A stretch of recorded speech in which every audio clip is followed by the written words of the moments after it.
पुढची बातमी लाडकी बहीण योजनेसंदर्भात आहे। लाडकी बहीण योजनेसाठी 22,000 कोटी रुपयांची तरतूद करण्यात आली आहे। ही बहीण योजना सुरूच राहणार असं मुख्यमंत्री फडणवीसांनी स्पष्ट केलंय। आजपासून राज्यातील लाडक्या बहिणींना सन्मान निधीचं वाटप केलं जाणार आहे। काही लोक म्हणतात तुम्हाला पैसे मिळणार नाही, खात्यामध्ये जाणार नाही, हे फक्त सरकारने चुनावी जुमला केलाय।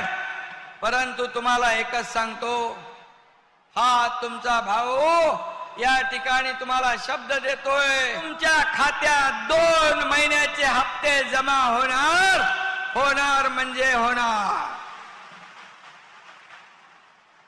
आणि काही लोकांच्या मध्ये काही त्रुटी असतील, काही कमतरता असेल, त्यांनी काळजी करू नका। आपल्याला ही मुदत वाढवून दिली आहे, तुम्ही काळजी करू नका।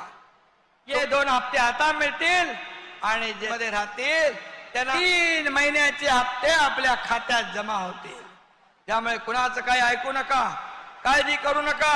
हे देणारं सरकार आहे आणि पूर्णपणे यामध्ये आपण ही व्यवस्था केलेली आहे। मी प्रशासनाला धन्यवाद देतो।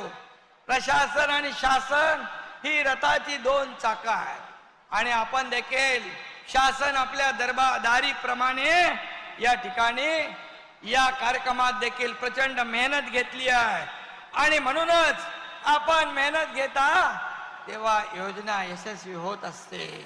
आणि म्हणून मी एवढंच सांगतो, आपण महिलांना दुर्गा म्हणतो, लक्ष्मी म्हणतो, सरस्वती म्हणतो, पण फक्त फोटो पूजा करून नाही भागणार, तर त्यांना मजबूत केलं पाहिजे, त्यांना ताकद दिली पाहिजे, त्यांना बळकट केलं पाहिजे, त्यांना स्वतःच्या पायावर उभं राहण्यासाठी या ठिकाणी शक्ती दिली पाहिजे। ते काम आपलं सरकार करतंय आणि म्हणूनच या ठिकाणी विरोधक घाबरले।